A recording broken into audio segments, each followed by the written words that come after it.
l'estratègia independentista, d'una banda hi ha l'aspecte del procediment formal, però d'altra banda hi ha els factors previs d'acumulació de poder que són necessaris per realitzar el gest independentista. Des de la perspectiva formal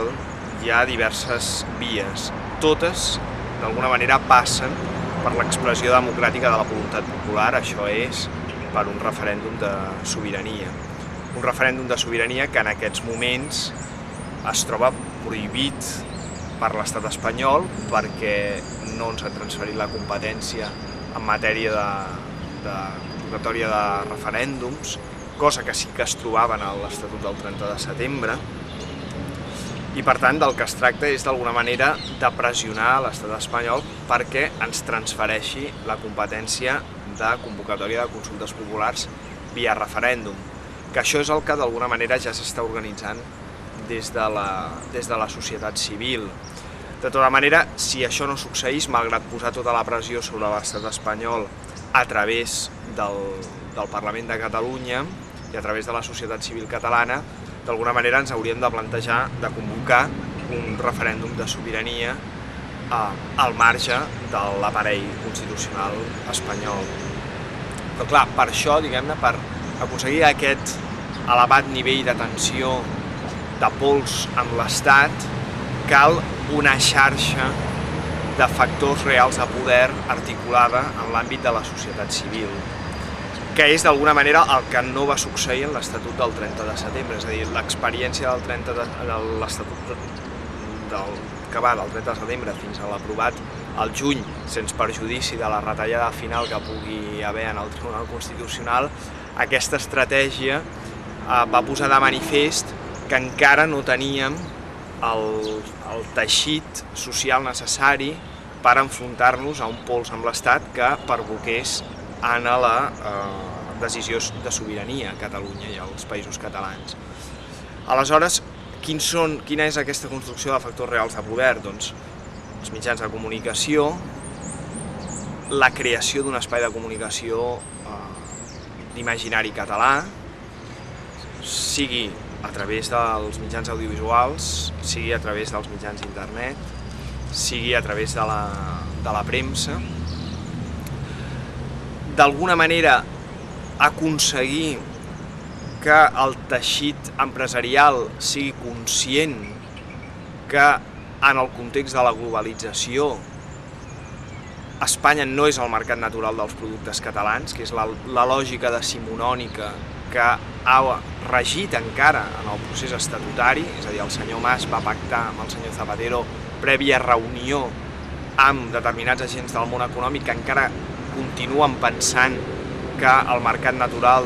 de l'economia catalana és Espanya, i de fet aconseguir que els empresaris se n'adonin, que sectors empresarials potents se n'adonin que en el context de la globalització cal saltar la paret del mercat espanyol i veure que, de fet, la dependència a Espanya és un perjudici cap a les seves aspiracions en termes de beneficis, i jugar en el camp de la globalització i també jugar amb el fet que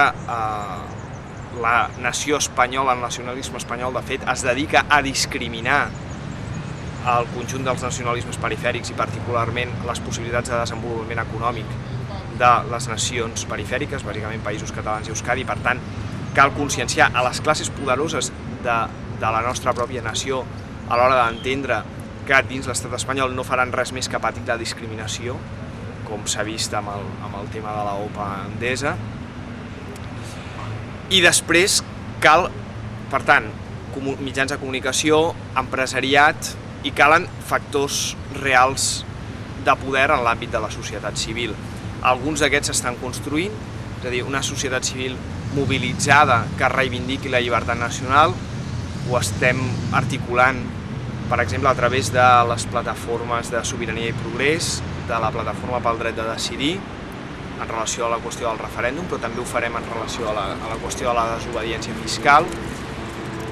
Però també hem d'expandir-nos en el conjunt, doncs, per exemple, del món sindical, és a dir, no hi haurà independència sense un sindicat nacional fort. D'alguna manera,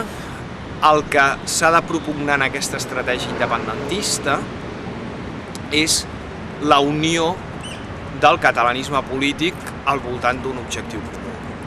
Això és el que ha impulsat tots els canvis i tota la construcció d'estats. Al capdavall hem de combatre la idea que la construcció de l'estat és una utopia, perquè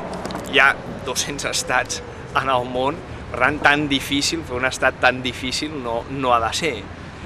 I un cop, diguem-ne, construït aquests factors de poder al voltant de l'objectiu comú, doncs fer el gest sobiranista des d'una perspectiva democràtica i de ple respecte amb els drets humans. Tenim antecedents en el dret internacional i probablement hauríem de combatre la reacció profundament negativa de l'estat espanyol i del nacionalisme espanyol, que cada cop està més embogit, segurament perquè no tenen prou seguretat nacional com per concebre, diguem-ne, una Espanya al marge d'Euskadi i dels països catalans, però d'alguna manera s'ha de veure amb consciència que com més desencarnada sigui l'actitud nacional espanyola, més possibilitats d'èxit tindrà el catalanisme democràtic de construir un espai de llibertat i igualtat a través d'un estat. Per tant, resumint, l'estratègia independentista és tendir al gest democràtic que suposa el referèndum de sobirania, però aconseguir-ho amb l'acumulació de factors reals de poder en l'àmbit comunicatiu, en l'àmbit empresarial, en l'àmbit sindical, en l'àmbit de la societat civil, en l'àmbit econòmic, i a la vegada tot això aconseguit en un context d'unitat dins el catalanisme polític que faci el nacionalisme espanyol encara més presoner de les seves contradiccions